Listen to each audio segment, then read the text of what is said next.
네, 그럼 지금부터 인천 자유시민 아카데미 제36차 정기 강연회 및 토론회를 시작하도록 하겠습니다. 여기 저희 음악 좀 잠시 낮춰주실 수 있을까요? 네, 부탁드릴게요. 감사합니다. 네, 먼저 오늘 저는 사회를 맡은 아나운서 류수경입니다. 반갑습니다. 저도 굉장히 많은 행사를 다녀보는데요. 오늘 행사장에 오니까 어떤 것보다도 굉장히 좀 가족적이고 또 과거와 미래가 현존하는 공간이 아닐까라는 생각이 좀 드는데요. 여러분들도 오늘 뜻깊은 시간 함께 가지시길 바라겠습니다. 먼저 임원복 자유시민 아카데미 대표님께서 나오셔서 주요 내빈을 간략히 소개하는 시간을 갖도록 하겠습니다. 임원복 대표님을 여러분 큰 박수로 맞아주시기 바랍니다.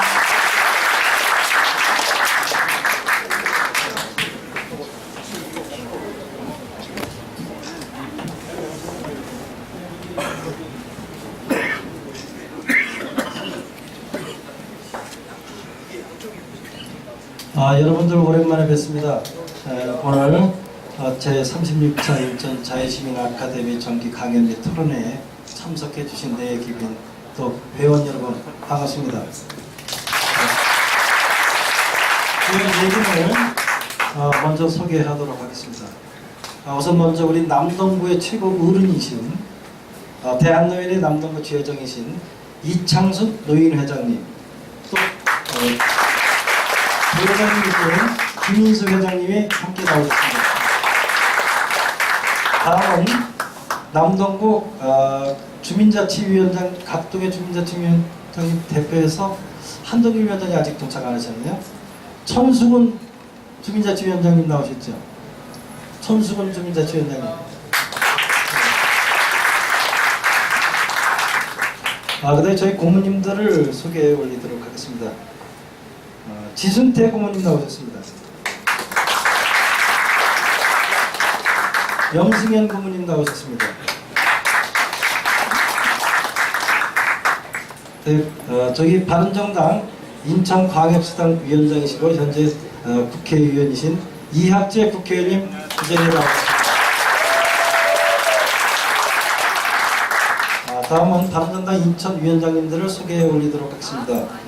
함께 하도록 하겠습니다. 서구 강화을의 송병호 위원장님 나오셨습니다. 남구의 장수미 위원장님 나오셨습니다. 계양의 오성기 위원장님 나오셨습니다.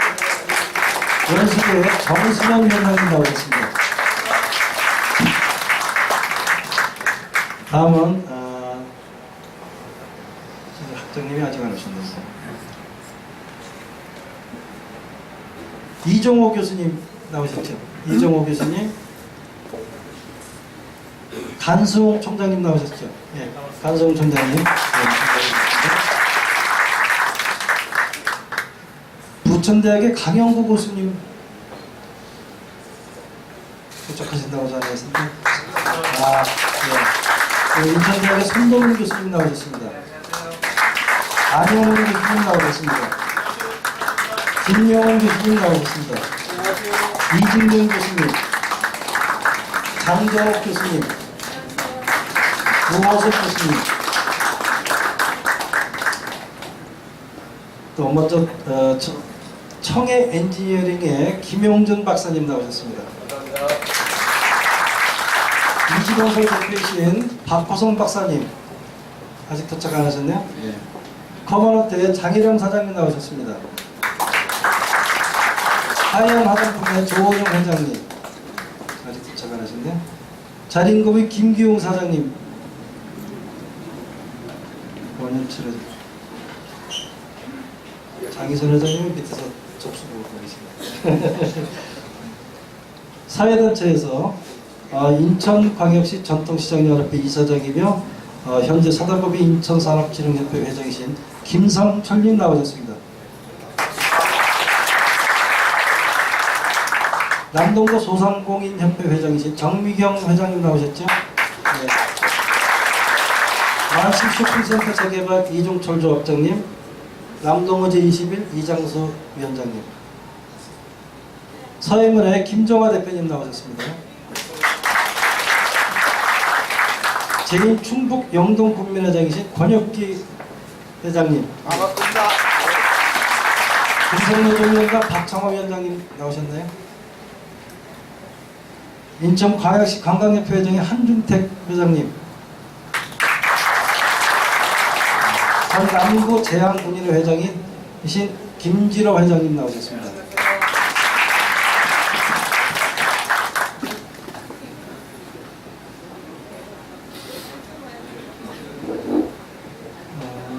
김진영 부시장님 아직 안 오셨죠? 김진영 부시장님 오실게요. 바른정당 인천시당 정의로 사무처장님, 같이 차대고 계십니다. 예. 그다음에 전 인천교통공사 사장이셨던 이강호 사장님 나오셨습니다. 이강호 사장님.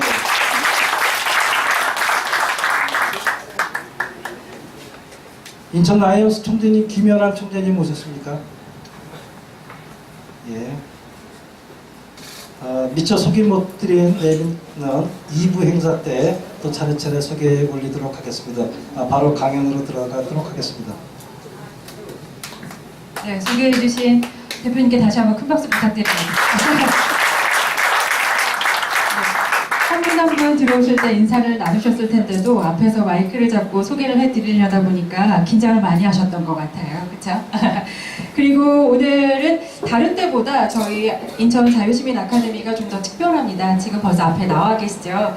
지난 제19대 대통령 선거에서 보수의 새 희망이라는 슬로건을 가지고 바른정당 대통령 후보로 나서셔서 정말 우리 국민들에게 한국 정치의 새 희망을 불어 넣어주셨던 유승민 전 대통령 후보를 여러분께 다시 한번 소개해 드리겠습니다. 큰 박수 내주시기 바랍니다.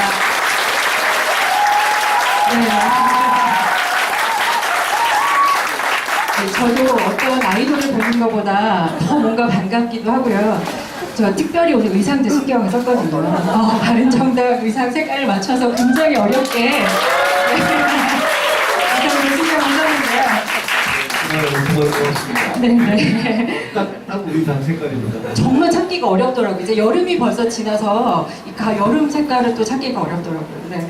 오늘 강연이 끝나면 유승민 의원님과 또 이화복 대표님 또 여러분들과 함께 소통하는 자리도 마련이 되어 있습니다. 궁금하신 사항 있으시면 여러분들 생각해 두셨다가 강연이 끝나면 저희가 질문을 받도록 하겠습니다. 그럼 한국 정치의 새 희망 유승민 의원님의 강연은 큰 박수로 듣도록 하겠습니다.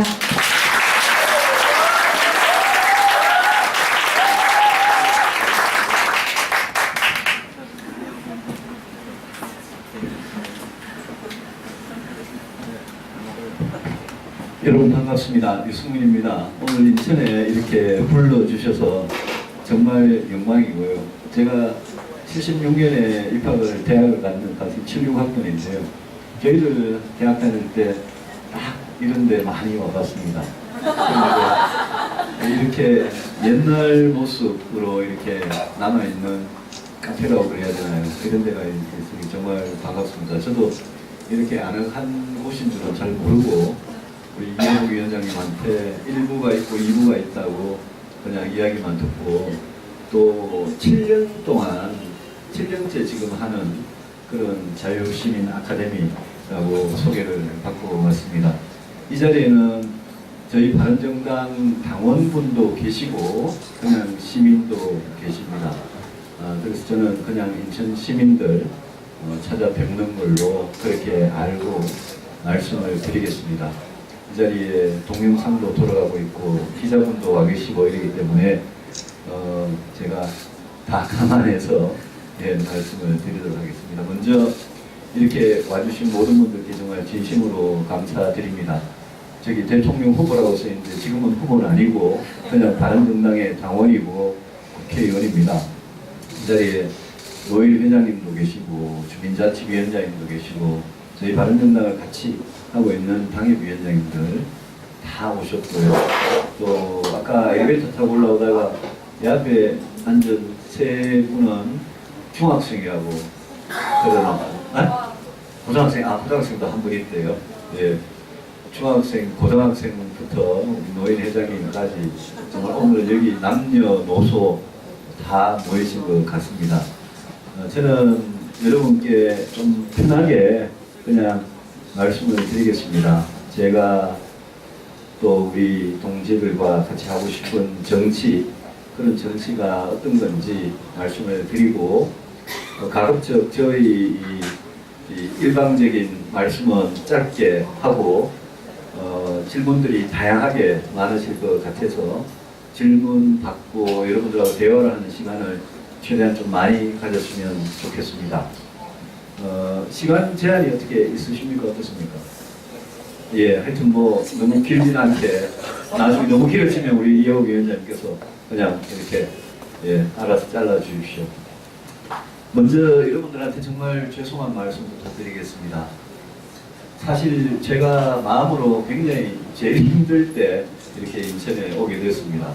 오늘 9월 8일 이 모임을 약속할 때만 해도 그렇게 힘들진 않았는데, 최근에 저희 당의 당대표가 연루된 불미스러운 일이 있어서 우리 바른정당을 사랑해 주시고 또 저희들 아껴주신 분들께 정말 죄송하다는 말씀 드립니다. 어떤 비난이나 질책도 당연히 마땅히 저희들이 감수하고 저희들이 정말 반성하고 이 일에 대해서는 책임을 지고, 당사자는 이제 법적인 그런 문제가 남아 있습니다만 당사자는 이 모든 이런 법적인 절차를 다 당연히 일반 시민과 똑같이 거칠 거고, 저는 오랫동안 동지로서 그분이 결백하기를 바랍니다만 어떤 법적인 그런 책임도, 정치적인 책임도 피해가지 않겠다, 그런 말씀을 드립니다.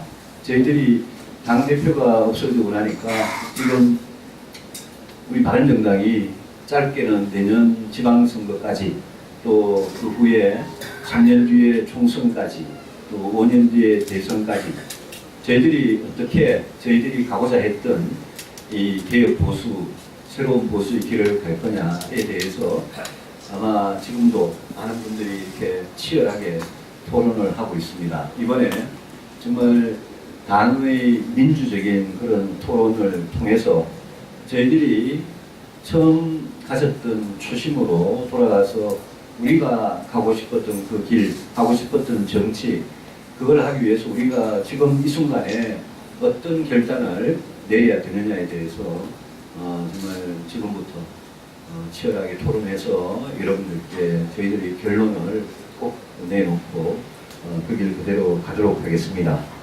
오늘 이 새로운 보수라고 제가 늘 이야기하는 그 주제를 가지고 이야기를 좀 해보고, 그리고 지금 돌아가는 어떤 우리나라의 정치 상황에 대해서 저 나름 소견을 말씀을 드리고 여러분 질문을 받도록 하겠습니다.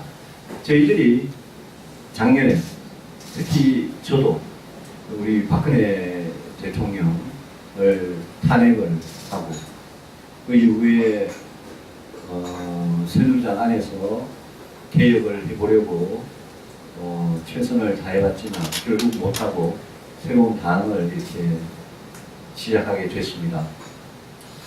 여러분 사업하신 분들이 창업이라는 그런 말을 하시는데, 저희들 사업에 비유하면 창업을 했습니다. 새로운 사업을 시작할 때 여러분 그게 얼마나 위험하고 실패의 가능성이 높은지 여러분 잘 아실 겁니다. 어떤 사업이든 10개 중에 8개, 9개는 실패할 가능성이 큽니다.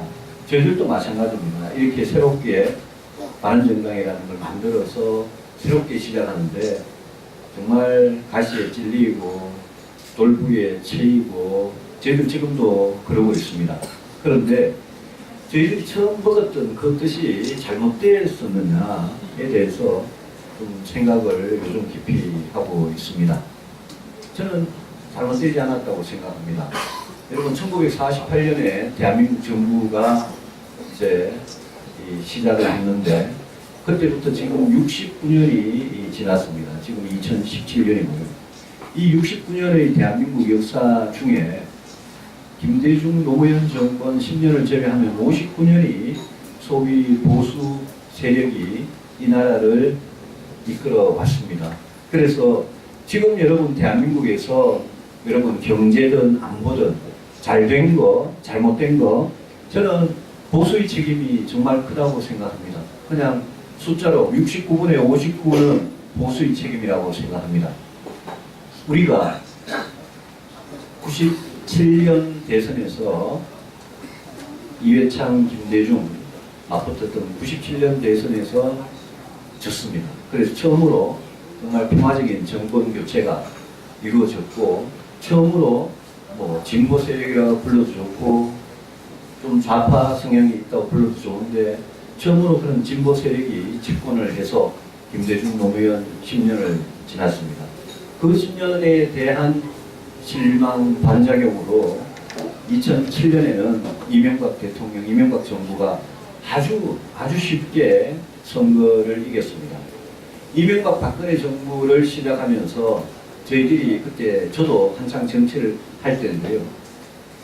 저희들이 야당을 10년을 해보다가 이제 정권 교체를 하고 여당을 하면서 저희들이 정말 다짐했던 게 있습니다. 이제는 똑바로 제대로 해보자 라고 다짐을 했는데 이명박 정부, 박근혜 정부 합쳐서 9년인데 그 9년에 대한 국민의 평가 이거는 굉장히 싸늘했습니다. 여러분들 돌이켜 생각하면 이명박 박근혜 정부 9년 동안 국가 안보, 경제 이런 문제에 대해서 어떻게 했느냐를 돌이켜보면 국민들 실망 굉장히 했습니다. 그래서 저는 박근혜 대통령 탄핵 사태라는 게 없었어도 작년에 그런 탄핵 사태가 없이 원래 2017년 12월에 정상적으로 대통령 선거가 치러졌어도 보수가 이기기가 굉장히 힘들다라고 생각을 했습니다. 그 생각을 저는 사실 굉장히 오래전부터 했습니다. 이명박 정부 한창일 시절에 2011년에 전당대회에서 제가 출마한 적이 있는데 그때는 그냥 재선 국회의원이었습니다. 그때 전당대회에서 당선된 사람들이 홍준표 당시 당대표, 또 2위로 제가 최고위원, 또 지금 경기도지사 하는 남경필, 제주도지사 하는 원희룡, 그리고 나경원 의원 이렇게 5명이 당시 당 지도부가 됐습니다. 그때는 이명박 정부에 대해서 국민적인 비판이 자꾸 들끓고 있을 때라서 저는 그때부터 마음을 먹기를 이 보수가 기존에 하던 방식으로는 이제는 국민들 마음을 얻기가 정말 힘들구나 라고 생각해서 이 보수 자체가 보수의 정치 자체가 바뀌는 그런 새로운 어떤 개혁 보수의 길에 대해서 고민하고 말하기 시작했습니다. 그 길이 뭐냐? 그 길은 여러분 오늘 뭐 제가 갖고 오지는 못했습니다만 여러분 헌법을 읽어보신 적이 있는지 모르겠는데요. 대한민국 헌법에 있는 정말 제대로 된 민주주의 국가, 공화주의 국가를 하자는 겁니다. 헌법 법률 제대로 지키고 대한민국을 어떤 외세의 침략, 위협으로부터도 대한민국이라는 국가를 지켜내고 또 대한민국 내부에서 발생하는 새로운 시대적인 문제들에 대해서 우리 보수가 누구보다도 앞장서서 진취적으로 적극적으로 해결해 나가자는 그런 방향이었습니다. 저는 보수가 그런 방향으로 나가면 영국의 보수당이 300년 넘도록 생존했듯이 우리 대한민국의 보수도 그렇게 스스로 끊임없이 혁신해 나가고 새로운 시대적인 문제에 대해서 외면하지 않고 그걸 그대로 우리가 그러겠다라는 그런 주인의식을 가지고 우리가 해결하는 그런 보수가 진작됐었더라면 저는 이렇게 보수 정치가 침몰하지는 않았을 거라고 생각을 합니다. 그런데 이명박 정부, 박근혜 정부 저도 그 안에 다 참여해가지고 정권을 만들었던 사람으로서 저도 똑같은 책임이 있습니다만 이 집권을 했던 두 분 대통령께서 저는 그 길에 못 미쳤다고 생각을 합니다. 저는 최순실 국정농단 사태 또 박근혜 대통령의 탄핵 저는 그것만 봐가지고는 보수가 처한 정치적인 어려움 위기를 극복을 할 수가 없다고 생각을 하고 지금도 저는 그 생각이 확실합니다. 그냥 단순히 최순실이라는 개인이 국정농단을 하고 거기에 박근혜 대통령이 휘둘려가지고 국정농단의 책임을 져야 하고 그러면 여러분 이렇게 생각해 보시면 박근혜 대통령이 최순실 사건만 없었으면 우리 보수는 정말 국민들로부터 사랑받고 신뢰를 받는 그런 보수가 되어 있었겠느냐? 저는 아니라고 생각합니다. 왜냐? 보수 정권이 집권하고도 북한 핵실험, 미사일 발사 계속됐고 보수 정권이 그 해결 제대로 못했습니다. 또 97년에 IMF 위기를 겪고 지난 20년 동안 우리나라에 소위 양극화라는 문제, 불공정한 문제, 이런 문제들 때문에 대한민국이라는 게 함께 살아가는 세상이고 공동체인데 이 공동체가 내부로부터 붕괴되는 그런 위기에 처했는데 우리 그 문제 해결하지 못했습니다. 그래서 지금 대한민국은 보수가 69분의 59, 거의 뭐 70분의 60, 7분의 6을 책임져야 되는 이 대한민국이 지금 어떤 지경에 있느냐. 여러분, 외교안보 지금 어떻게 되고 있는지 잘 아시지 않습니까? 미국의 대통령도 매일 왔다 갔다 하면서 이상한 분이 대통령이 돼가지고 이 위기를 오히려 증폭시키고 있고요. 북한의 김정은은 이거는 뭐 정말 어떻게 상대를 할 수 없는 비이성적인 그런 짓을 계속하고 있고 그런 상태로 와 있습니다. 이런 상태를 문재인 정부에 대해서 제가 조금 이따 이야기를 하겠습니다만 이 모든 상태에 대해서 이 외교 안보의 위기에 대해서 그냥 대통령 된 지 이제 겨우 4달이 되는 문재인 대통령한테 전적으로 100% 책임이 있다. 그렇게 말하기에는 저희들 양심이 너무 부끄럽습니다. 경제력. 김대중, 노무현, 이명박, 박근혜 정부 5년이 바뀔 때마다 우리 경제 성장률이 5년에 1%포인트씩 툭툭툭 떨어져가지고요. 5, 4, 3, 2가 됐습니다.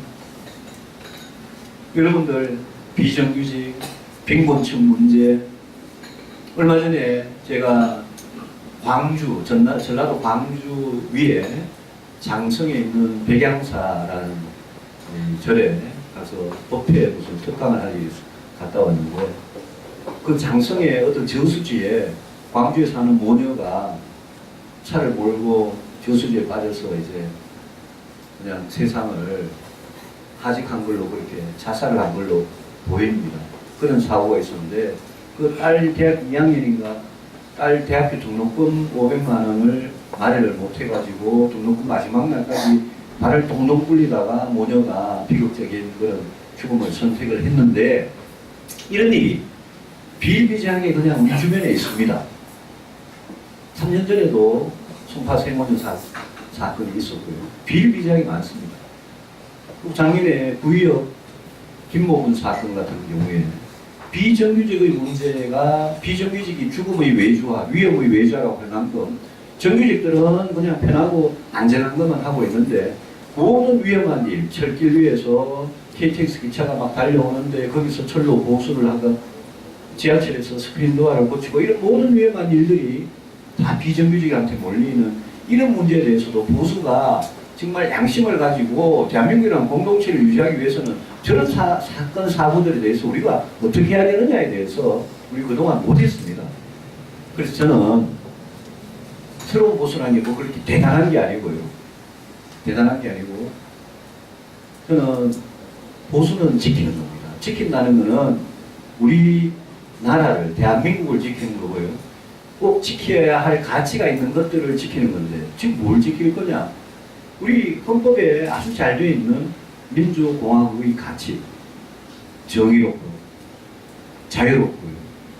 그러면서 평등하고 공정하고요. 그 다음에 법이 제대로 통하고 법치가 되고요. 우리 시민들이 전부 다 정말 스스로 선진국의 시민 수준으로 올라가는 그런 시민의 덕성을 회복하고 그러면서 우리가 같이 사는 이 공동체가 외부의 위협으로부터도 내부의 위험으로부터도 안전한 그런 공동체를 만들자라는 게 보수가 대한민국을 지키는 저는 방식이라고 생각을 하고 그걸 하기 위해서 우리가 필요한 계획이 있으면 무엇이든지 주저하지 말자라는 거였습니다.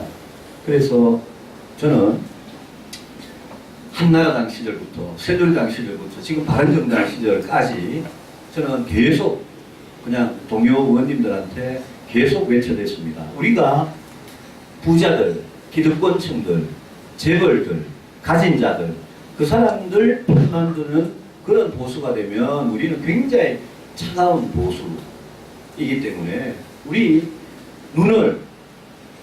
국민들 대부분을 구성하고 있는 중산층, 서민, 빈곤층한테 우리가 돌리자. 왜 빈곤 문제를 해결하고 서민의 문제를 해결하고 그게 주택이든 복지든 의료든 교육이든 뭐든 그 문제를 해결하는 게 왜 진보의 전유물이 돼야 되냐. 우리가 그거를 저런 문제는 진보가 하는 거, 좌파가 하는 거 이렇게 생각하는 한 보수는 절대 국민들한테 마음을 못 얻을 거다. 저는 그런 주장을 계속 동료들한테 했습니다. 그래서 그게 과거에 진보가 주장하던 좌파가 주장하던 정책이다 이렇게 해가지고 무조건 쓰레기통에 버릴 게 아니라 그 중에서 우리가 진짜 이 나라의 발전을 위해서 공동체의 결속 화합을 위해서 국민의 통합을 위해서 국민 각자가 정말 내가 인간 대우를 받으면서 잘 사는구나 라고 그런 확신을 주기 위해서 우리가 해야 될 일이 있으면 그거 하자라는 입장입니다. 그 꼭 필요한 일을 보수든 진보든 가릴 것 없이 같이 하면 얼마나 좋겠습니까? 그래서 저는 따뜻한 보수를 주장했습니다. 그리고 저는 정의로운 보수 꼭 필요하다고 생각했습니다. 정의, 이 중요한 가치가 왜 진보 좌파의 전유물이냐. 우리 보수는 맨날 부패하고 불공정하고 그렇게 해야 그게 보수냐. 저 절대 아니라고 생각합니다. 그래서 이런 중요한 가치에 대해서 진보 좌파들한테 빼앗기지 말자. 우리가 책임있게 하자라고 주장을 했습니다. 그 주장이 저는 굉장히 중요하다고 생각하는 게 문재인 대통령 지금 취임해가지고 하시는 거 보십시오. 예컨대 세금을 여러분들한테 세금을 안 거두고 수십 조씩 들어가는 그런 정책을 매일 한 가지씩 팍팍 터뜨립니다. 우리가 보수가 하는 방식은 그렇지 않습니다. 보수가 하는 방식은 그렇게 무책임하게 급진적으로 하는 게 아니라 어떤 문제가 있어도 우리는 순서에 따라서 차근차근 돈도 마련해가면서 해결하는 게 책임감 있는 보수의 방식이라고 저는 생각합니다. 아까 말씀드린 장성의 저수지에 그래서 빠져서 자살을 해야 되는 그런 모녀가 아직 우리 곁에 있다면 그 문제 해결하는 게 제일 급하기 때문에 그런 문제 해결하는데 돈을 먼저 쓰고 예컨대 아동수당을 10만 원씩 다 드리는 이런 정책은 또 건강보험에 비급여 다 없애고 갑자기 건강보험이 막 엄청나게 그냥 다 보장해주는 이런 건강보험으로 가는 이런 보편적인 정책 같은 거는 천천히 돈이 마련되면 하자는 게 저희들 책임있게 단계적으로 개혁해 나가는 보수의 입장입니다. 여기 한번은 말할 것도 없죠. 문재인 대통령이 얼마나 얼가락 했습니까? 저하고 TV 토론할 때 맨날 중국에 대해서 사드 문제에 대해서 중국에 대해서 자기는 이거를 잘 해결할 보관이 있다 이렇게 말씀하셨는데 제가 맨날 그 보관이 뭡니까 이러고 한마디도 안 하시다가 지금 취임 4개월 만에 오락가락 하다가 핵 쏘고 핵실험하고 예? 미사일 계속 쏘니까 뭐 어쩔 수 없이 성주에 어제 난리를 쳐가지고 배치하지 않았습니까?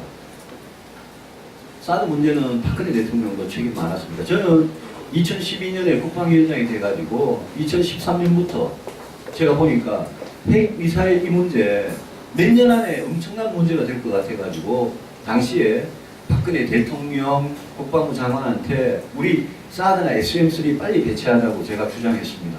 거기에 대해서 제일 반대하는 사람들이 소위 말하는 친박들입니다.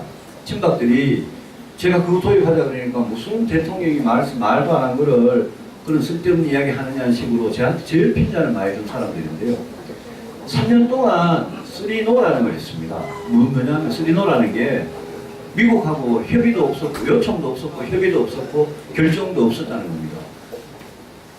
그래서 3노로 3년을 중국을 속인 겁니다. 중국 시진핑 주석은 저 박근혜 정부는 계속 3년 동안 3노를 사드에 대해 3노를 이야기하는 거 보니까 저 사람들은 사드 배치 안 하나 보다 이렇게 시진핑이 생각하고 있었는데 작년 7월 8일 날 어느 날 갑자기 그냥 전격적으로 사드 배치한다고 발표를 해버렸습니다. 그러니까 중국이 화가 난 겁니다. 그 3년 동안 그렇게 3년을 헛세월을 보내지 말고 중국한테 이건 우리가 군사 주권상 이거는 꼭 해야 되는 거니까 당신들이 양해해라.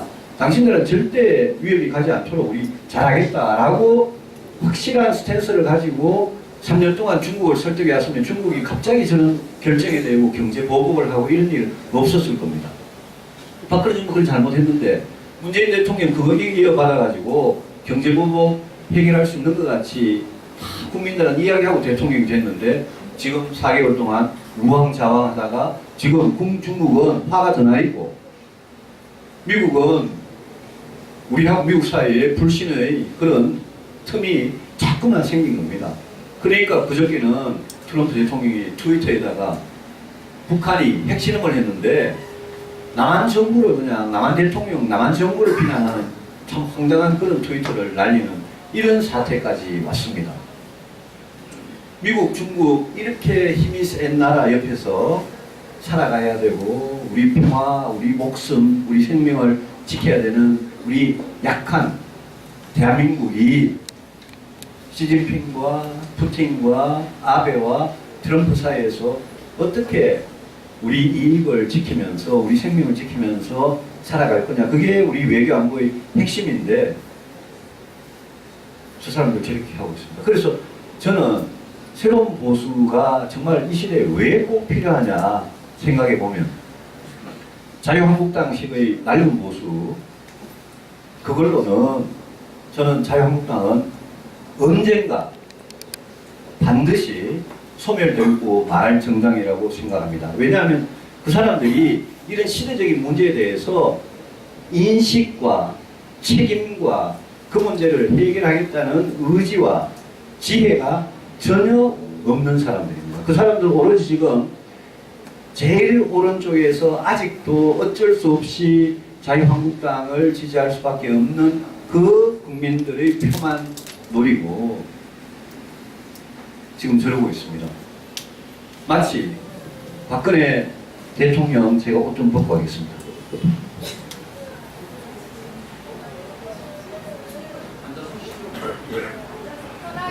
예, 마치 박근혜 대통령 출당시키면요 친박 한 줌도 안 되는 지금 자유한국당의 대부분의 사람들이 자기가 친박이라고 한때 그러다가 요즘은 스스로 친박이라고 하는 사람 거의 없습니다. 한 줌도 안 되는 친박 청산하고 선거 때는 대선 때는 태극기 세력 박근혜 대통령 지지자 그 표 때문에 예? 대통령한테 그렇게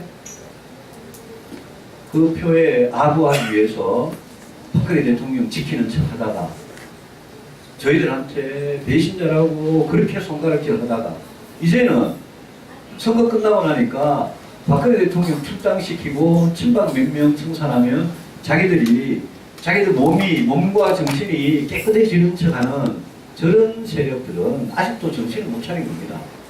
지금 자유한국당을 지지하는 10%, 12%의 국민들, 제 지역구인 대구 경북에 제일 많습니다. 그분들이 뒤늦게 깨우침을 얻고 저 사람들로는 한국 정치를 맡길 수 없다라고 만약 등을 돌려버리면 자유한국당은 그 순간 저는 망하고 말 거라고 생각을 합니다. 그러면 이 진보 정권, 문재인 정부의 오만과 독선, 급진적인 정책들, 무책임한 정책들 여기에 제대로 견제하고 제대로 대안을 내놓을 수 있는 그런 보수 세력이 과연 우리 대한민국이 앞으로 탄생을 하겠느냐. 저는 바른정당이 꼭 그런 세력이 되고 싶습니다. 오늘 이 순간에 우리 정당 지지도가 7%, 8%밖에 안 되거든요. 당대표 불미스러운 사건이 터져서 저희들 더 정말 비난받아 마땅하고 뭐 지지도 더 내려갈 수 있습니다.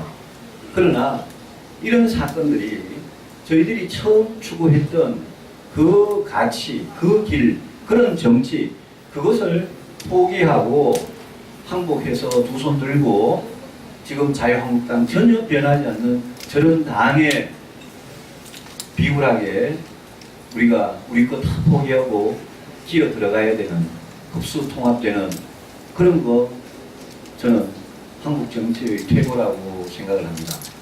제가 바른정당의 대선 후보가 되어서 이런 이야기들을 하면서 국민들한테 호소를 했지만 제가 많이 부족하기도 하고 새로 만든 정당에 대해서 국민들이 눈길을 안 주시기도 하고 또 너희들 바른정당은 도대체 자유한국당하고 뭐가 다르냐, 과거의 새누리당하고 뭐가 다르냐, 뭐가 다른지 모르겠다 라고 많은 분들이 말씀하시면서 그러면서 저희들 6.8% 220만 8천 표밖에 못 얻었습니다만 저는 시간이 걸리더라도 제가 말씀드린 개혁 보수의 길, 그 길은 저뿐만이 아니라 이 자리에 계신 우리 정말 동지 당협위원장님들, 제 동지 국회의원들 이런 분들이 저는 지켜야 된다고 생각을 합니다. 물론 우리도 다 사람이니까 사람마다 생각이 다 다릅니다. 당에 국회의원이 20명밖에 없습니다만은 20명이면 300명 중에 15분의 1입니다. 20명밖에 없습니다만 그 20명도 생각들이 조금 다릅니다.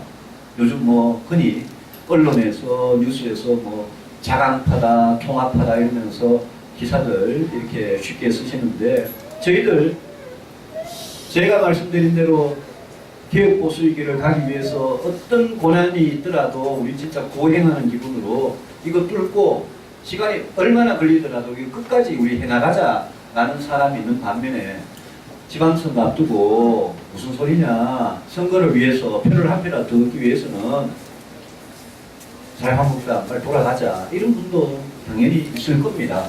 그런데 지금 아무것도 변한 게 없이 단순히 아주 야비하게 박근혜 출당 카드 하나 가지고 만약 우리가 이 길을 포기하고 돌아간다면 그거는 1 플러스 1이 2가 되는 게 아니고 1 플러스 1 해가지고 1밖에 안 된다는 그런 생각을 저는 갖고 있습니다. 그래서 저는 굉장히 어려운 상황인데 저희 동지들한테 계속 설득을 하고 있습니다.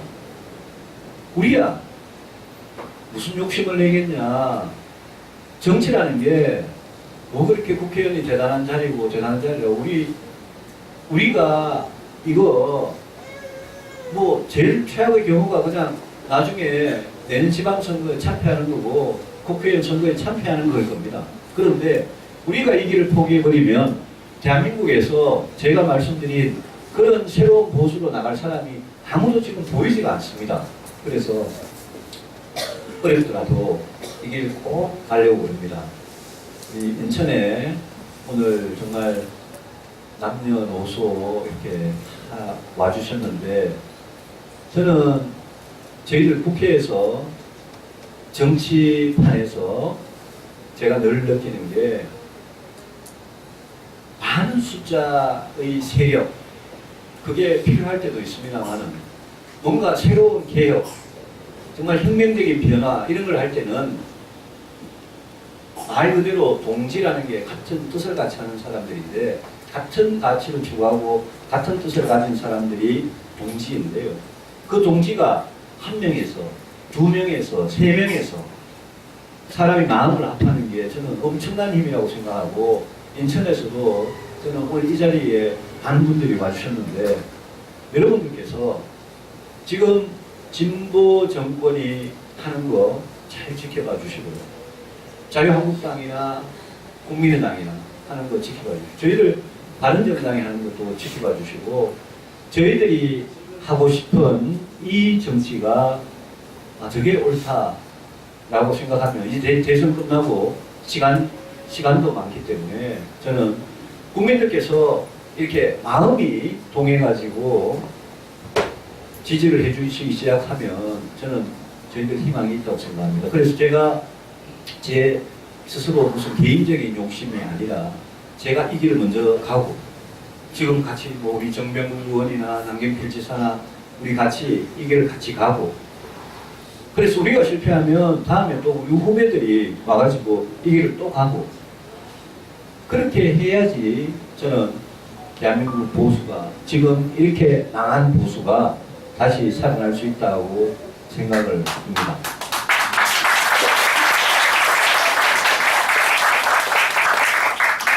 영국 보수당 이야기를 아까 제가 잠시 말씀을 드렸는데요. 영국 보수당은 300년, 350년 전에 귀족들, 토지를 많이 갖고 있는 지주들, 그 사람들의 이익을 대변하는 정당이었습니다. 그러다가 산업혁명이 되고 이제 소위 말하는 부르주아 계급이, 상공인들 계급이 형성이 되니까 영국 보수당은 상공인들까지 이렇게 영역을 넓혀갔습니다.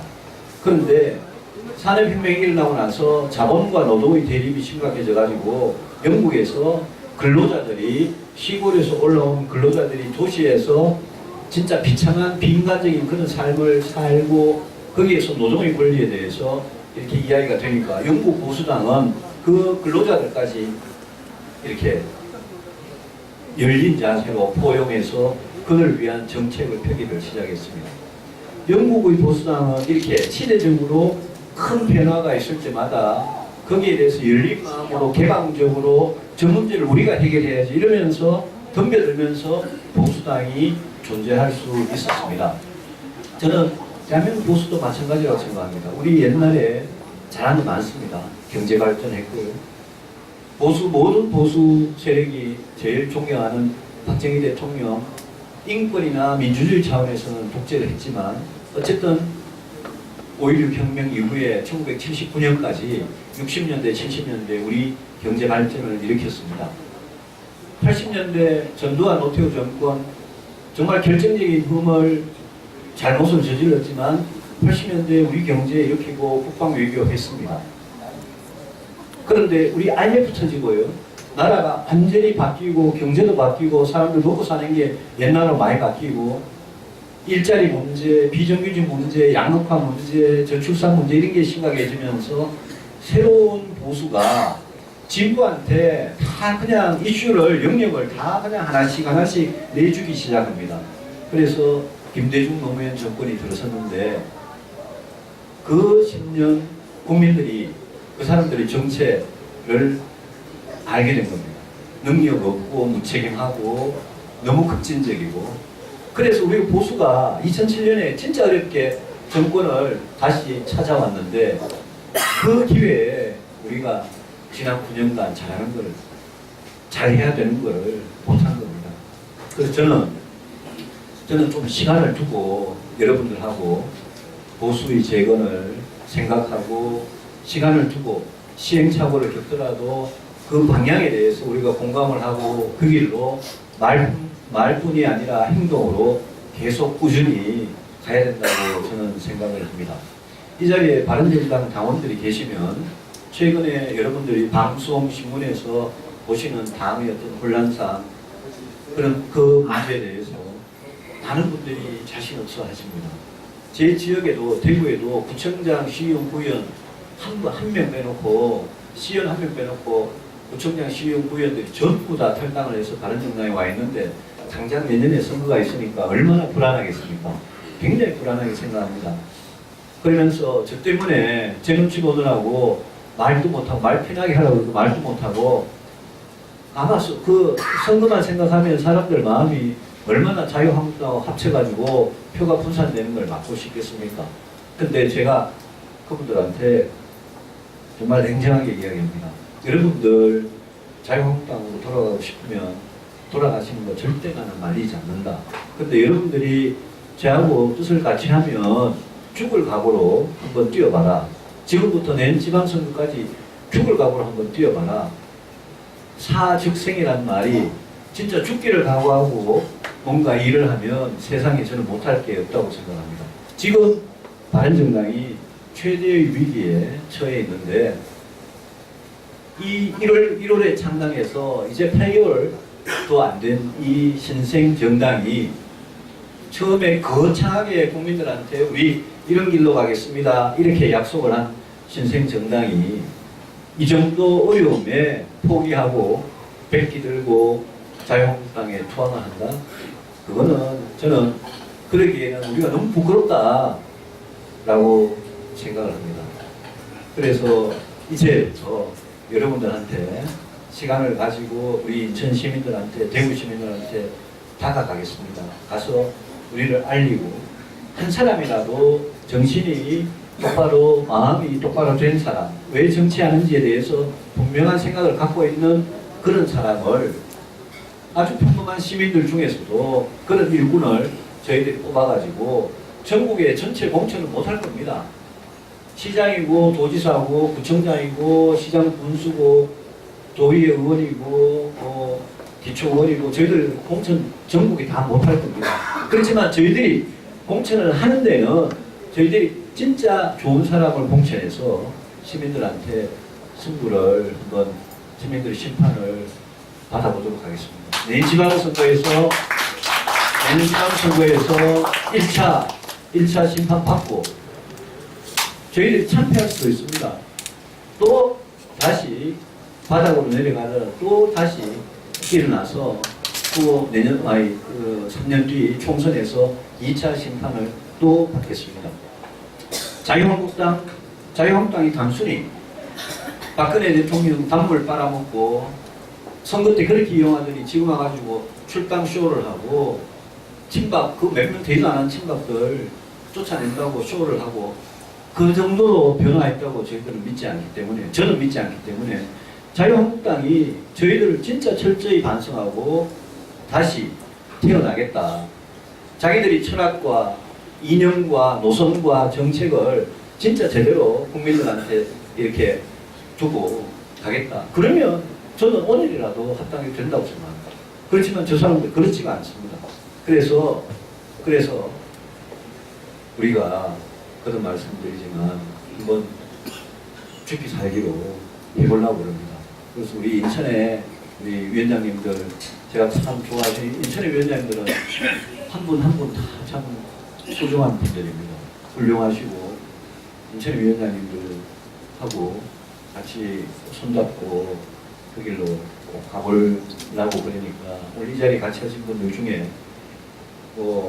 여러분들이 정치적인 생각은 여러분들 다 갖고 계실 겁니다. 같은 집안에서 아들, 딸, 며느리 사회하고도 다 달라가지고 선거 때마다 그냥 난리가 나는 집안도 있고 그런데 여러분들 나름대로 어엿한 한 분 중요한 시민이시고 여러분들이 주인이시고 여러분들이 선거 때뿐만 아니라 이제 갈수록 직접 민주주의 요소가 더 많아져가지고 여러분들이 결정을 많이 하십니다. 그래서 여러분들한테 저희들 이 어려운 상황에서 더 저희들 갈 길을 이렇게 말씀을 드리고 여러분들께서 좀 우리 바른정당에 지지를 보내주시면 큰 힘이 되겠습니다.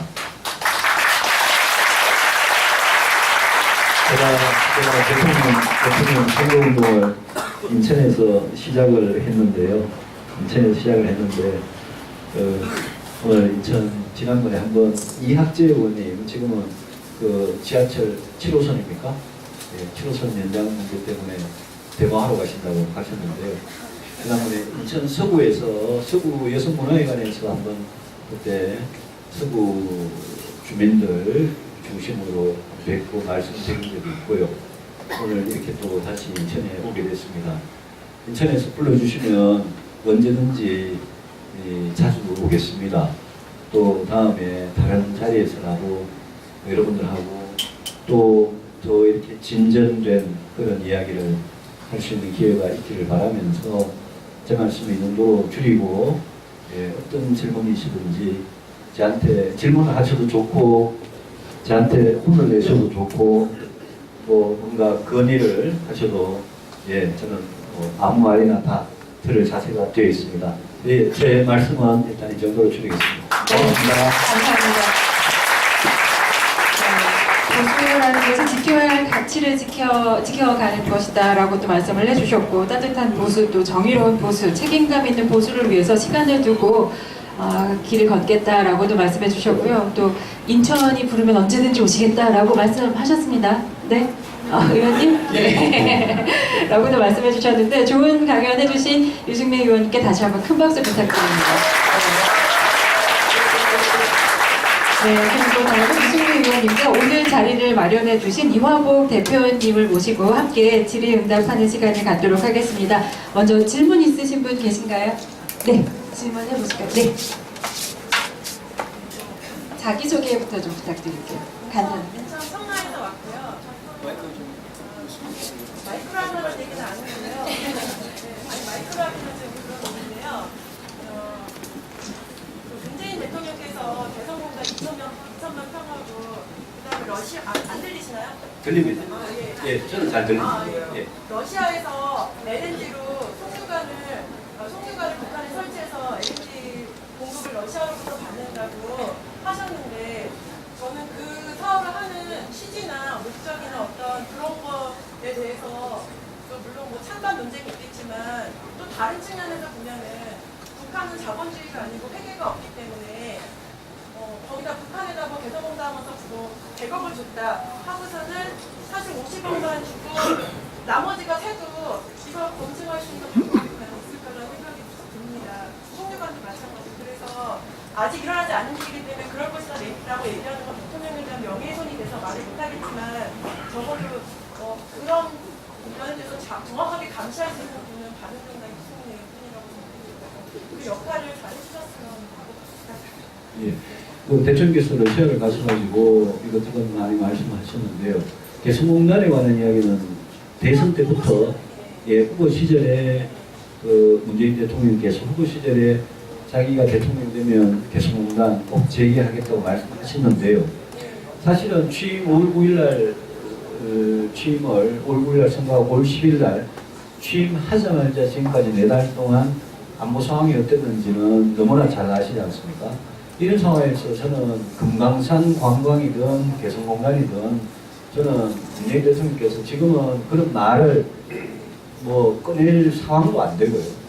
베를린에 가셔가지고 한미 정상회담을 하고는 그 다음 주에 바로 베를린에 가셔가지고 남북관계에 대한 큰 구상을 발표하셨는데요. 박근혜 대통령이 드레스덴 가서 말씀하신 것과 거의 비슷하게 막 대화를 통한 평화 유지와 이런 말씀하셨는데 그것도 지금 상황에서는 도저히 좀 이렇게 거기에 매달릴 수가 없는 상황이라고 저는 생각을 해요. 그래서 개성공단 문제는 이명박 대통령 때 천안함 사고 이후에 천안함 그 폭침 사건 이후에 그 5.24 조치라는 게 있어가지고 그때부터 금강산 이제 관광을 중단을 했고 개성공단은 박근혜 대통령 때 이제 전면 폐쇄를 했는데 그 결정을 되돌리려면 이 군사 안보적인 면에서 큰 변화가 있기 전에는 저는 못한다고 생각합니다. 문재인 대통령이 아무리 하고 싶어도 할 수 있는 상황이 아니고요. LNG를 러시아부터 도입을 하는데 북한을 경유하는 파이프라인을 통해서 우리가 도입하는 문제는 이거는 오래전부터 이야기가 돼 왔던 거고 정권 바뀔 때마다 이야기가 돼 왔던 건데요. 이거는 북한이 그 파이프라인을 가지고 과연 잠그지 않고 자르지 않고 막지 않고 계약하는 대로 다 정말 지킬 수 있느냐 이 문제가 해결되기 전에는 할 수가 없는 문제입니다. 그래서 아마도 러시아하고 우리 사이에 경제 협력을 하는 것 중에 늘 나오던 단골 메뉴였는데 지금 상황에서 이런 이야기를 하기에는 그 전에 핵 문제, 미사일 문제가 너무나 중요하기 때문에 그런 문제에 대해서 돌파구가 마련되면 그건 보수 정권이고 진보 정권이고 가릴 것 없이 할 수 있는 문제라고 생각하고요. 마지막으로 개성공단의 회계 문제는 그거는 어떻게 보면 크게 개성공단에서 우리 기업들이 가가지고 공장을 하고 그 임금에 대해서 늘 북한하고 협상을 해서 했는데 그 다음부터는 그 단계에서는 기업들이 정부가 정해준 가이드라인에 따라서 계약을 다 했는데 실제 그 임금이 예컨대 뭐 1인당 한 달에 몇 불을 우리 북한 근로자들한테 드렸던 그 달러가 이제 그 다음부터 어떻게 가는지 그거는 모릅니다만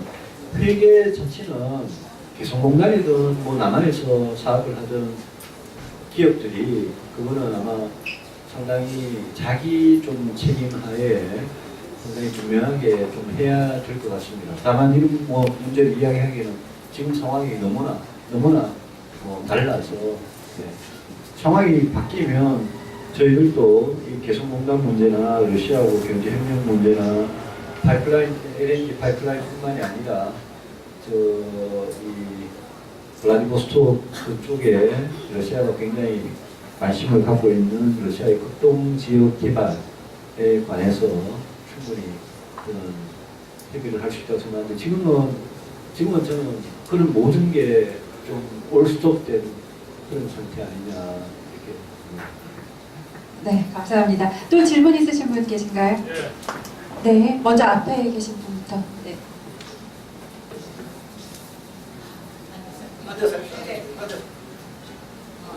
이렇게 뵙게 돼서 너무 감사하게 생각합니다. 우리가 그 정치인들을 보면서 대통령들을 볼 때마다 혹시 기대를 갖고 폭발하면 실망이 너무 커서 이제는 정치인들에 대한 어떤 신뢰도가 좀 많이 떨어진 상태인데, 그래도 유 의원님께서는 지난번에 말씀하실 때 보니까 10년 동안 나는 왜 정치를 하는가를 매일 생각을 하시고 참여자들을 하신다는 얘기를 듣고 참 감명 깊게 많이 받았어요. 이제 요즘 이렇게 대통령 되는 사람들마다 같은 게 되는 거죠. 복지를 이렇게 남발을 하고 있어요. 근데 나라의 빚은 이렇게 많은데 이걸 이런 식으로 해갖고서는 도저히 이거는 되지를 않을 문제라고 생각을 하거든요. 그래서 나라의 빚을 어느 정도 갚고 난 다음에 또 이렇게 이국가가 배제되는 상황에서 우리 국방을 어느 정도 강건하게 하고 난 다음에 그 다음에 또 높이는 생각을 해도 얼마든지 될 것 같은데 이런 상황이고, 또 이제 6.25 전쟁 때 그 돌아가신 분들, 아버지 돌아가신 분들, 미만인들의 그 이제 어머니도 돌아가시고 그런 그 유자녀들에 대한 수당 같은 거가 전혀 없더라고요. 그때 그 빚진 나라의 그 아버지를 잊은 사람들에 대한 그것도 못 갚은 나라에서 빚진 사람들이 그것들의 체계를 아직도 모르고, 그때는 돈이 없고 그때는 그렇게밖에 결정을 못했는데 그걸 끝을 내고, 그리고 뒤늦게 복지는 이렇게 그냥 사람들한테 너무 많이 30만 원씩 고 이거는 너무 아니라고 생각을 하는데 이 정치의 밝은 빛을 쭉 지켜보니까 그래도 유 의원님께서만 제일 그래도 저희들의 그 믿음, 씨앗, 희망, 새싹 그걸 심어주시는 것 같아서 희망을 갖고 있는데 들리는지. 저희들이 국회에서 할 일 중에 굉장히 중요한 일 중에 하나가요. 이번 가을 국회에서 정부가, 문재인 대통령과 문재인 정부가 2018년 내년 예산을 편성하는데 자기들 마음대로 편성을 했습니다. 그걸 정부에서 국회에 갖고 오면 국회가 그걸 심의를 하지 않습니까? 근데 저희들 굉장히 중요한 게 지금 뭐 합당이 이런 게 아니라 그 갖고 온 예산 중에 진짜 어려운 사람들을 위해서 국가의 도움이 필요한 사람들을 위한 복지와, 그죠? 전체 예컨대 뭐 소득 기준으로 하위 70% 어르신들한테 기초연금 드리는 거 그거 올리겠다든지, 아이 있는 집한테 몇 살까지 아동수당 다 주겠다는 이런 덜 급하지 않은 거 그거 잘라내는 게 저희들 국회가 할 일이라고 생각하고, 저는 그 점에 있어서는 자유한국당하고 국민의당하고 저희들하고 세 당이 문재인 정부의 여러 가지 복지를 포함해서 내년 예산을 평가를 해서 우리가 찬성할 거하고 반대할 거를 확실하게 정해가지고 그걸 가지고 대통령을 거꾸로 저희들이 설득하고, 왜냐하면 저희들이 동의하지 않으면 그 예산이 통과가 안 되니까. 세금을 올리는 문제 같은 것도 문재인 대통령은 세금을 아주 뭐 초고소득층이라고 하는 부자들하고 그 다음에 대기업들 한테만 요 정도만 1년에 뭐 한 5조만 거두면 이거 충분히 할 수 있다 그러는데 그것도 거짓말이에요. 그래서 제가 박근혜 대통령 때도 박근혜 대통령도 뭐 누리과정이다, 뭐 기초연금이다 이런 거 다 하면서 세금 거두는 거 좋아하는 사람 누가 있겠습니까? 세금은 안 거두겠다 이랬다가 박근혜 대통령 때도 결국은 담배값 올리고 소득세 연말정산 파동 나고 이렇게 전부 다 증세 안 하려고 그러는데 뒤로 꼼수 쓰다가 그렇게 된 거거든요. 그래서 문 대통령이나 박근혜 대통령이나 두 분 모두한테 제가 증세도 나오면 무슨 복지를 그렇게 할 수 있냐. 그런데 세금을 거두는 거는 국민들이 싫어하시니까 국민들한테 우리가 세금을 내시면 이 돈을 진짜 어려운 분들을 위해서 이렇게 쓰겠습니다라는 걸로 계속 설득을 해나가면서 세금은 조금씩 올려가면서 복지도 거기에 맞춰가지고 올릴 수밖에 없거든요. 근데 지금은 복지는 너무 빠른 속도로 이만큼 올리고 세금은 안 걷어겠다 해주니까 이거는 전부 다 우리 아들, 딸, 손자한테 빚이 되는 거죠. 여러분들이 세금을 내서 그 세금 가지고 복지를 하면 그거는 그때 정산이라도 되는데 수지라도 맞는데 세금 안 걷고 복지만 이렇게 한다. 그것도 뭐 엄청나게 한다는 거 아닙니까 지금. 이거는 되지가 않는 일이기 때문에 자유한국당, 국민의당 또 저희들 바른정당 다 합치면 의석이 한 167석, 170 정도 됩니다. 170 넘었습니다. 정의당 빼고요. 정의당 빼면 한 170 정도 되는데 저희 세 당이 이 문제에 대해서 합의를 해서 거꾸로 문재인 대통령한테 대통령께서 지금 갖고 있는 이대로 우리는 동의 못 해준다. 다만 국민들께서 걱정하시는 부분이 있으니까 천천히 할 건 천천히 하고 하지 말고 꼭 해야 될 것만 해서 하자. 또 국방도 열심히 돈 더 쓰시겠다는 거거든요. 그것도 우리가 필요한 부분만큼은 우리가 해서 이번 가을에는 문재인 정부의 첫 해이기 때문에 정말 야당들이 정신 차리고 마음을 단단히 먹고 이 문제에 대해서 합의를 해서 거꾸로 저는 문재인 대통령과 문재인 정부를 저희들이 설득해야 될 일이라고 보고요. 제가 국방위원회 8년 정도 있었는데요. 저희 지역에 가보면 6.25 참전 유공자, 그 다음 6.25 때 17세도 안 됐는데 14세, 15세 우리 앞에 앉은 학생들 같은 나이에 14, 15, 16, 17세에 전쟁터로 끌려가서 낙동강 전선에 투입된 소년병들이 있고요. 그분들이 이제 80대 중반이거나 후반이거나 이러세요. 그분들이 1년에 엄청나게 많이 그냥 세상을 뜨세요. 근데 그 참전 용사들에 대한 수당이나 이런 부분은 또 굉장히 그동안 박했습니다. 그건 보수 정권도 반성해야 되는 부분이고요.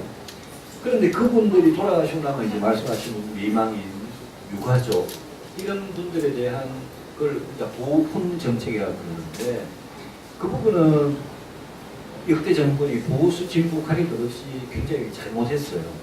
그래서 어떻게 보면 우리가 나라를 지키다가 한국 전쟁이고 베트남 전쟁은 경우가 다르지만 어쨌든 베트남 전쟁도 국가 이익을 위해서 그분들 입장에서는 파병이 되신 거니까요. 그런 참전 유공자나 그런 가족들을 위해서 돈을 쓰는 것을 우리가 얼마나 우선순위가 높은 정책으로 우리가 생각할 거냐.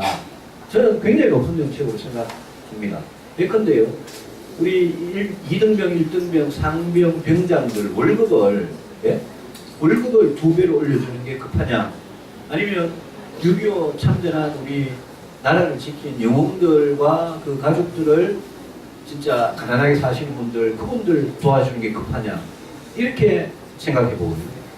아까 그 등록금 없어가 자살한 사람 도와주는 게 급하냐, 아니면 기초연금 올려주는 게 급하냐, 이렇게 생각해 보면 저는 진짜 빈곤에서 허덕여서 삶의 막다른 골목에 몰릴 수밖에 없는 분들, 또 국가유공자 이런 분들 도와주는 게 더 급하다고 생각하거든요. 그게 일의 경중 우선순위 아니겠습니까?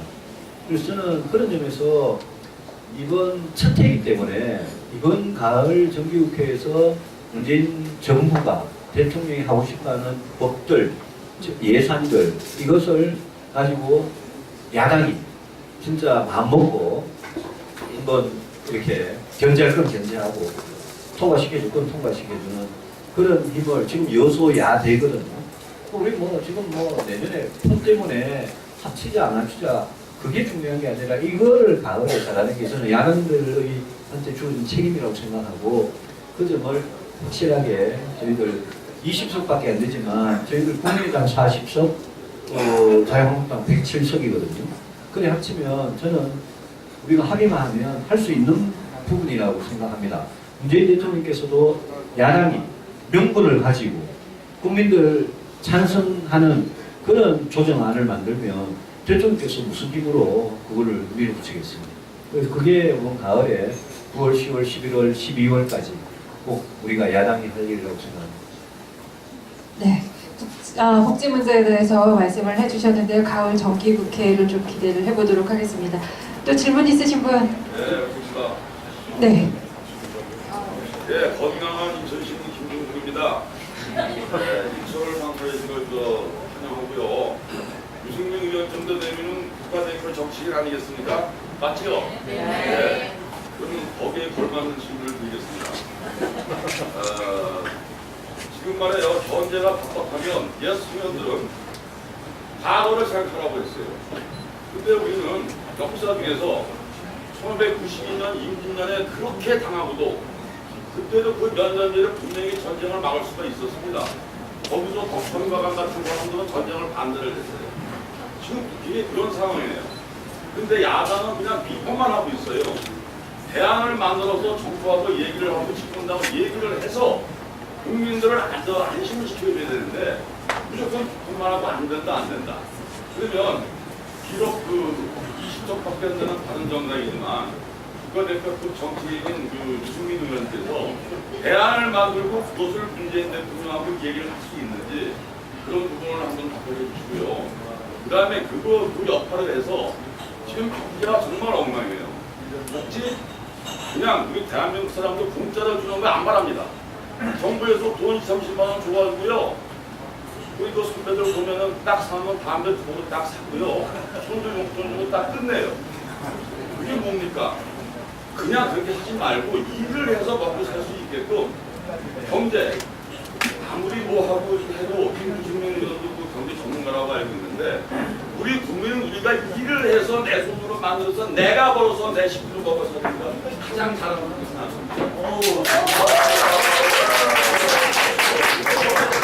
그런 부분들을 실질적인 경제 정책을 만들어서 바로 자꾸 정말 저기한 정당이지만 이 정당이 새로운 모습으로 나가려면 그런 것들을 대안을 만들어서 문재인 정부하고 협상할 때는 협상을 하고 싸울 때는 싸워야 된다고 생각합니다.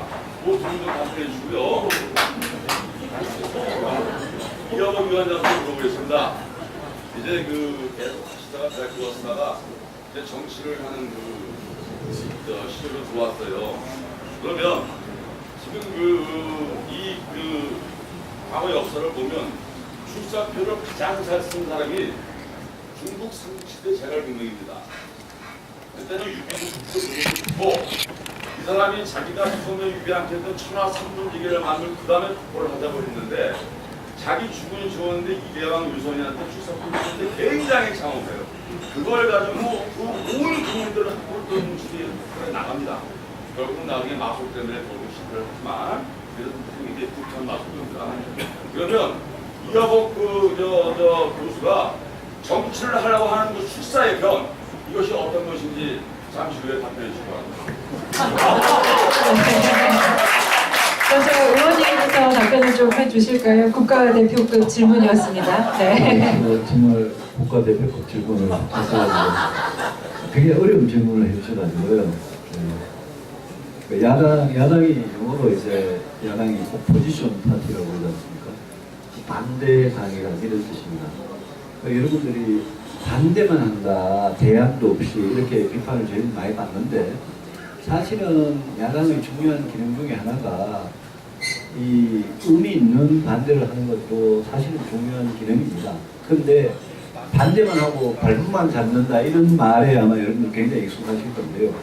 야당도 당연히 대안을 내놔야죠. 문재인 대통령께서 추미애 대표께서 이런 분들이 협치하자 그러잖아요. 그죠? 굉장히 좋은 말 같잖아요. 같이 협력해서 나라를 이끌어 나가자 이런 말 아니겠습니까? 협치, 좋은 말인데요. 협치하려면 아주 중요한 조건이 있습니다. 문재인 대통령께서 자기들만 옳다, 우리가 100% 옳고 너는 100% 틀렸다 이런 생각부터 버려야 됩니다. 여러분 사람 생각은 다 다르고 그런 생각의 차이를 조율해가지고 결론을 내는 게 저희들 민주주의입니다. 근데 집권을 했다고 대통령이 됐다고 41%로 대통령이 됐는데 대통령이 됐다고 내 말은 무조건 옳다, 무조건 따라라, 나를 야당이 반대만 하지 말고 나를 따르는 게 협치다. 그렇다면 그거는 협치 아닙니다. 그러면 독선이고 오만이죠. 그래서 말씀하신 대로 안보도요. 안보도 저는 그렇게 생각합니다. 저는 문재인 대통령께서 아무 준비가 안 된 상태에서 미국을 가셔가지고 트럼프하고 사이만 벌어졌다고 생각합니다. 우리 대한민국을 지키는데 우리가 미국의 힘을 이용하지 않고 지킬 수 있다. 그게 가까운 장래에 그렇게 지킬 수 있다라고 생각하는 것만큼 어리석은 생각은 없습니다. 그래서 우리는 미국을 적극 이용해야 되고 이용함에 있어서 미국도 그게 자기 이익이라고 믿음을 가지고 우리하고 동맹을 굳게 해나가면서 미국을 이용해서 연합전력으로 우리나라를 지킬 수밖에 없는데 그런데 문재인 대통령은 10년 전에 10년도 넘게 전에 노무현 대통령께서 한미동맹에 대해서 우습게 생각하고 자주국방에 대해서 굉장히 의지가 있으셨어요. 자주국방력을 키워야 되는 것은 저는 100% 찬성합니다. 우리 스스로 지킬 힘을 키워야죠. 그런데 우리 힘이라는 게 지금 우리는 핵개발도 못하고 미사일도 다 제한이 돼 있고 이래가지고 우리는 그냥 대포만 많이 사고 전차만 많이 사고 그랬지 우리는 북한하고 그걸 비대칭 전략이라고 하는데 북한과 지금 핵무기를 안 갖고 있기 때문에 아무리 우리가 국방비를 많이 써도 핵무기 한 방에 당할 수가 없는 그런 구조가 되어 있기 때문에 저는 문재인 대통령께서 제가 문재인 대통령 만날 기회가 있으면 외교안보에 대해서는 이렇게 이야기해요. 일단 당신 주변에 외교안보 팀부터 다 갈아라. 전부 보니까 아마추어 어플이다. 그리고 미국에 대해서 미국한테 우리가 종속되고 미국한테 마치 뭐 우리가 굴복을 하고 이런 식으로 생각하지 마라. 우리 적극적으로 미국을 이용하자. 그래서 앞으로 한미 군사동맹을 어떻게 해나가고 주한미군을 어떻게 해나가고 그런 가운데 북한의 핵 문제에 대해서는 우리가 전술력을 배치를 하든 나토식으로 미국하고 핵을 같이 공동 운용을 하든 그 방향으로 해나가자는 이런 이야기를 저는 진짜 시간을 충분히 가지고 대통령한테 이야기를 해주고 싶습니다. 그 대안이 문재인 대통령이 지금까지 했던 거하고는 저는 많이 다르다고 생각을 하고요. 아까 1592년 임진왜란 말씀을 하셨는데 진짜 저는 뭐 1592년에 임진왜란뿐만이 아니라 우리가 청나라 명나라한테 당했던 것들 이 과거에 우리가 당했던 열강들한테 당했던 역사를 진짜 돌이켜 생각해 보면 5년에 한 번씩 대통령 바뀌면서 국가안보를 이렇게 위태롭게 팽개쳐놔도 되냐. 지금 북한하고 이렇게 하는 마당에 군복무기가 출hiện 했다고요. 젊은 사람들한테 피가 위해 가지고 그것도 21개월에서 18개월로 줄이겠다는 겁니다. 이런 거 안 해야죠. 저는 문재인 대통령님 이 부분에 대해서 할 말이 너무나 많아서 제발 좀 만났으면 좋겠고요. 일을 해서 먹고 살게 되라 진짜 맞는 말씀이에요. 그런데 생각해 보십시오. 여러분들이 내신 세금으로 공무원을 뽑는 거는요. 공무원을 뽑는 거, 공기업 직원을 뽑는 거는 매년 공무원 중에 은퇴하는 사람이 있기 때문에 그만큼 채워야 될 거 아닙니까? 거기에 자연증과 비슷하게 매년 몇만 명씩 계속 뽑아오고 있었습니다. 그런데 5년간 매년 뽑아오는 거에 플러스해서 17만 4천 명 공무원을 뽑고요. 그거 말고도 공공부문 다 합쳐서 81만 개 공공일자리를 만든다고 그러는 거 아닙니까? 그걸 위해서 지금 나아가고 있지 않습니까? 그런데 그게 다 여러분 세금입니다. 그리고 젊은 사람들 계시지만 공무원 더 뽑는다 그러니까 노량진이 난리가 났습니다. 노량진 항공가가 공무원을요 1년에 2만 명, 3만 명 더 뽑으면 공무원 응시생들은 그보다 훨씬 더 많이 몰릴 거 아닙니까? 안 그래도 우리 지금 청년들 숫자가 갈수록 줄어든 마당에 대한민국 청년들이 젊은이들이 공무원 되겠다고 공무원 되는 거 제가 비난하지 않습니다. 공무원 될 수 있어요. 좋은 직장이죠. 안정되고 연금 보장되고 좋은 직장인데 전체적으로 봐서 이 나라가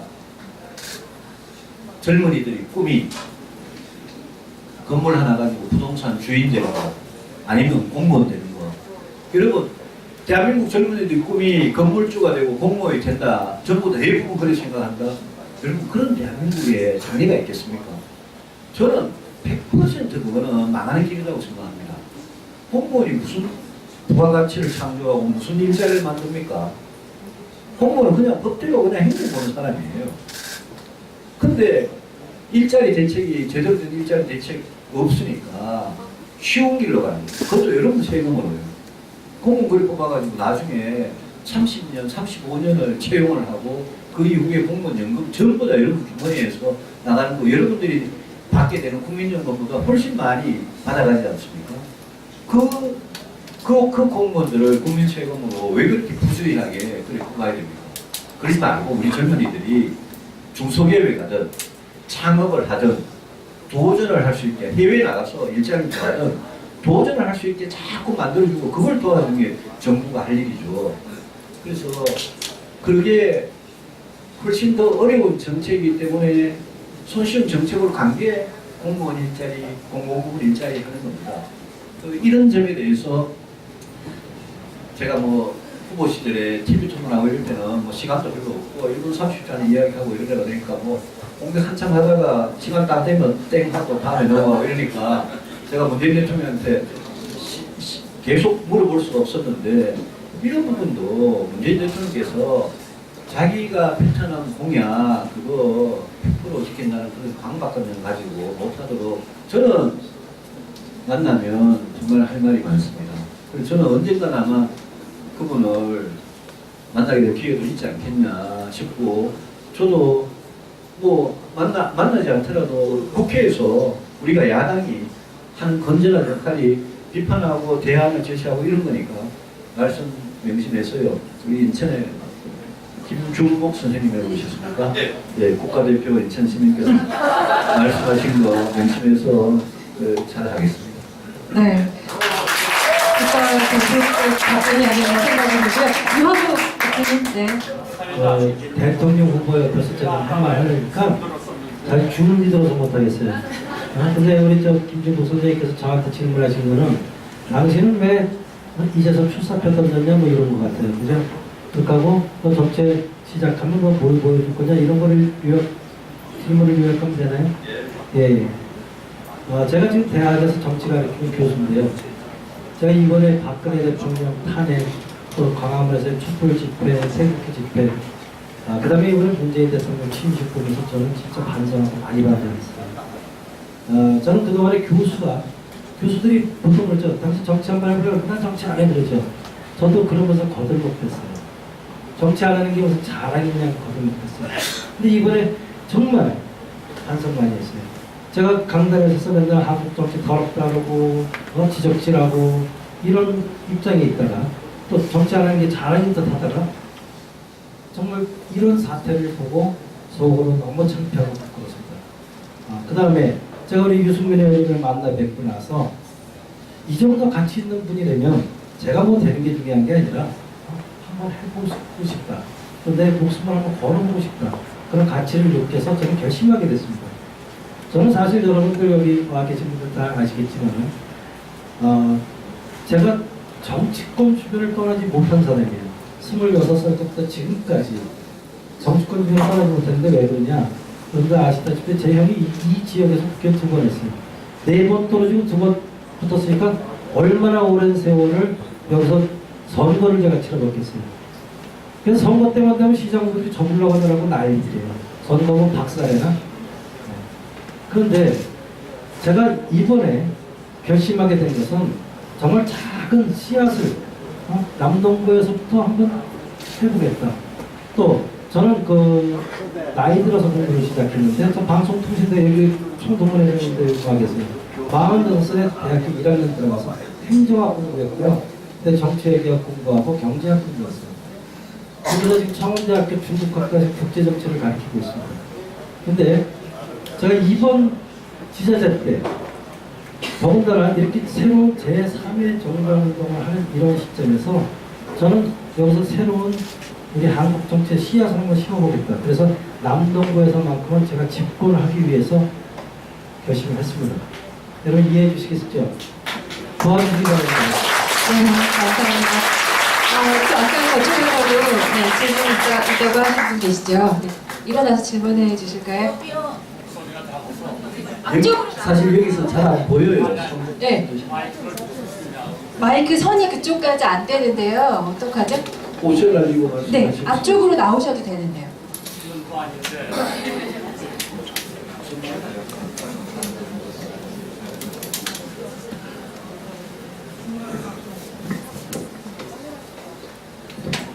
먼저 인사드리고요. 이 위원님 존경합니다. 엘리베이터에서 뵙게 된 거 영광입니다. 이화복 당협위원장님,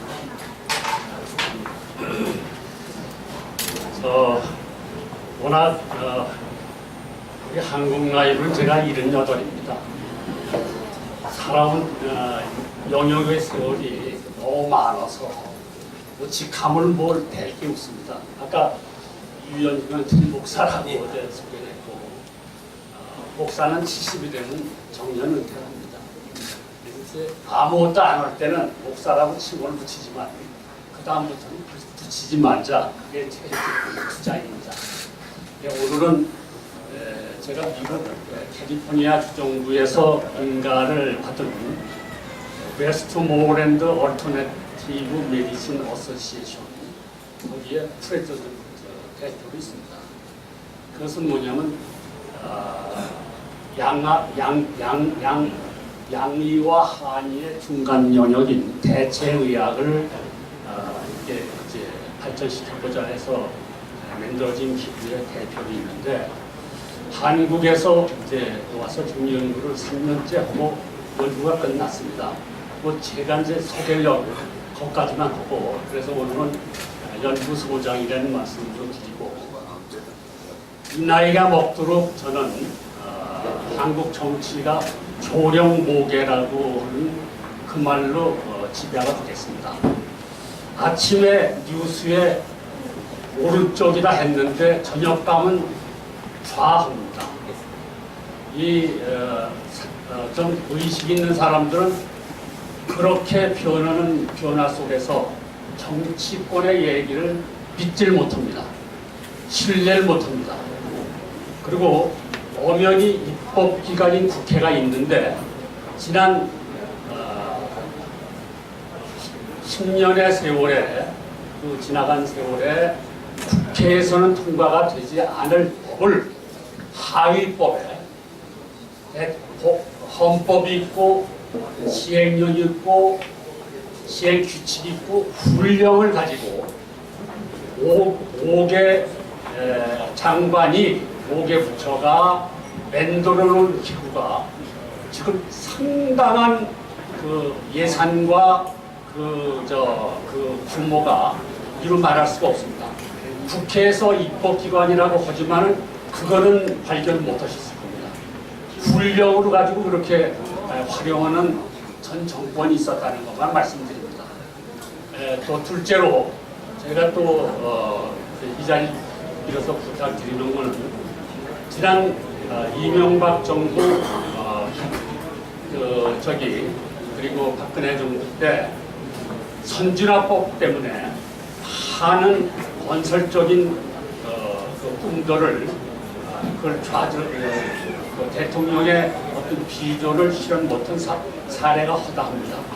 소수의 야당하고의 지금 말씀하신 협치를 하자는 그런 취지로 좋은 법이라고 생각이 듭니다만, 거기에 발목이 잡혀서 못한 것들도 놓친 것이 너무 많습니다.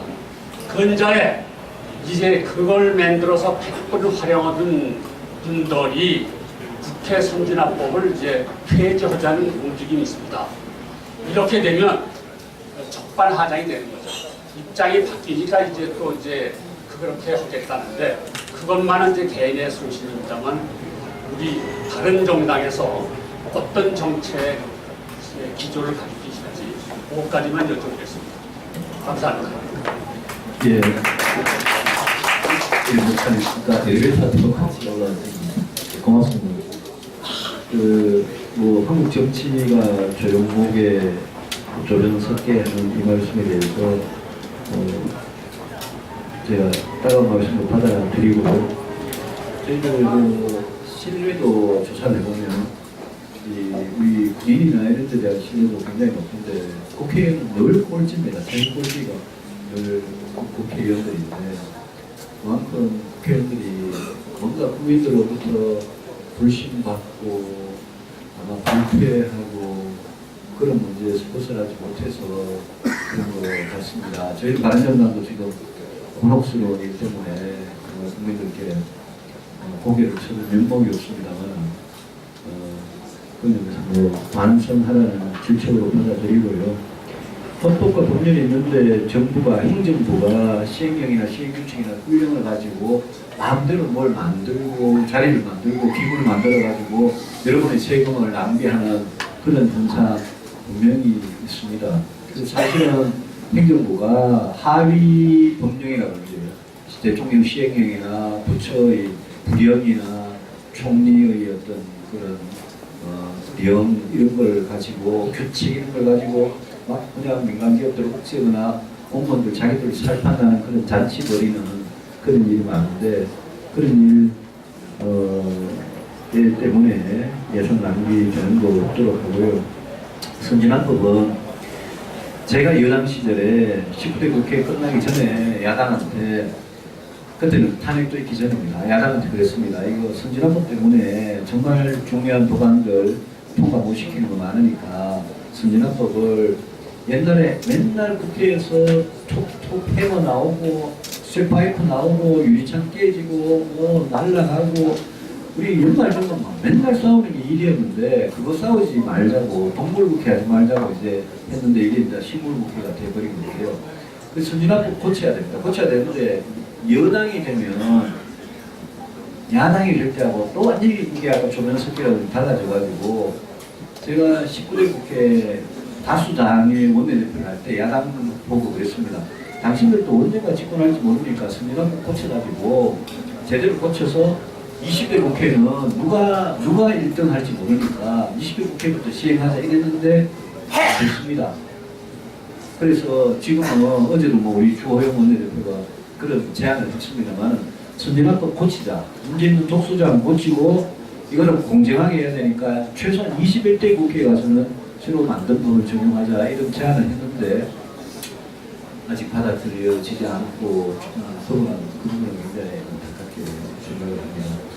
제가 아까 그 우리 이하복 위원장님 여기 지역구고 정치하시는 말씀하시는데요. 저희 자리에 계신 분들한테 한 말씀을 좀 드리고 싶은 게 자기가 직접 정치를 해보겠다 이렇게 결심을 하신 분들 저는 굉장히 대단하게 생각합니다. 그런데 내가 정치를 해가지고 뭐 나쁜 짓을 해가지고 정말 돈을 버리고 어디 가서 목에 힘주고 혼잡겠다 그런 생각으로 정치하는 사람도 물론 있겠죠. 근데 여러분들이 현실에서 느끼는 답답함 이 세상을 바꿔야 되는데 무슨 수단으로 바뀔 거냐 결국은 세상을 바꾸는 마지막 최종적인 힘이 정치입니다. 여러분들 국회의원들 그렇게 욕하시지만 우리나라 국회의원들 수준이 300명 수준이 여러분들이 진짜 경멸하고 불신하는 그 수준에 만약 계속 있으면 우리나라는 선진국 될 수가 없습니다. 그래서 좋은 사람들이 정치에 많이 들어와야 됩니다. 저는 경제학자를 하다가 정치에 왔고요. 교수님 하다가 정치를 하시겠다는 거고 저는 젊은 사람들한테도 제발 정치 직접 하라고 그러고요. 제가 제 친구들이 57년생 닭들이라서 원래 다들 이제 환갑인데요. 제 친구들하고 저녁을 먹으면 저는 제 혼자 정치하는 사람이고 친구들이 뭐 은퇴한 친구 뭐 별별 친구들이 뭐 다양한 직업이 있습니다. 저녁을 먹고 소주를 한잔 하면 제일 쉽게 좋은 게 정치인이니까 뭐 그냥 정치인 욕하는 게 그냥 밥상에 안주같이 그냥 돼가지고 욕 많이 합니다. 그러면 저는 정치인이니까 그 욕을 다 드려야죠. 그런데 제가 욕 시큰듣고 제가 꼭 한마디 합니다.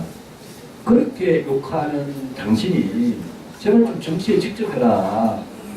세상 혜택 많이 받아서 좋은 학교 나오고 좋은 직장 다니고 이제 나이 60대 가지고 먹고 살 거 있고 그럼 제발 구의원이든 시의원이든 부청장이든 시장이든 국회의원이든 대통령이든 제발 당신같이 비판의 식이 많고 세상을 바꿔야 되겠다고 열변을 토하고 울분에 차가지고 이런 분들이 제발 정치 좀 직접 하시라고 저는 친구들한테 마지막에 한마디 꼭 합니다.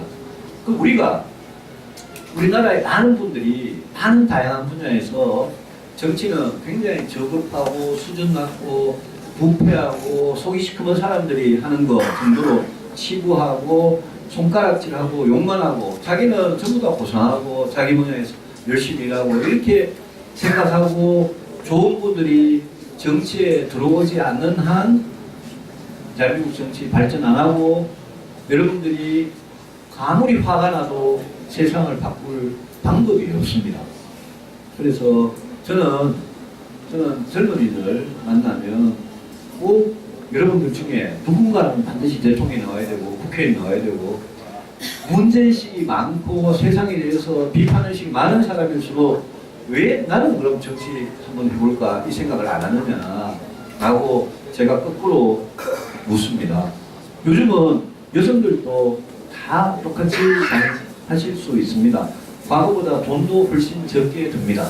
그래서 여러분 분야에서 뭔가 이제 생활도 안정되고 애도 이제 학교 가서 좀 컸고 내가 이 분야에서 계속 하는 것도 보람이 있겠지만 진짜 내가 한번 정치에 뛰어들고 싶다 이러면 여러분 언제든지 저희 바른정당 노크해 주십시오. 저희들 여러분 자격만 있으면 저희들 꼭 공천하겠습니다. 네, 고맙습니다. 네, 감사합니다. 저희 시간 관계상 질문을 여기까지 받도록 하고요. 저희가 2부가 또 마련이 돼 있으니까요. 개인적으로도 질문을 하시는 시간을 저희가 마련을 하도록 하겠습니다. 귀한 시간 내주신 이승민 의원님께 다시 한번 큰 박수 부탁드립니다. 네, 네.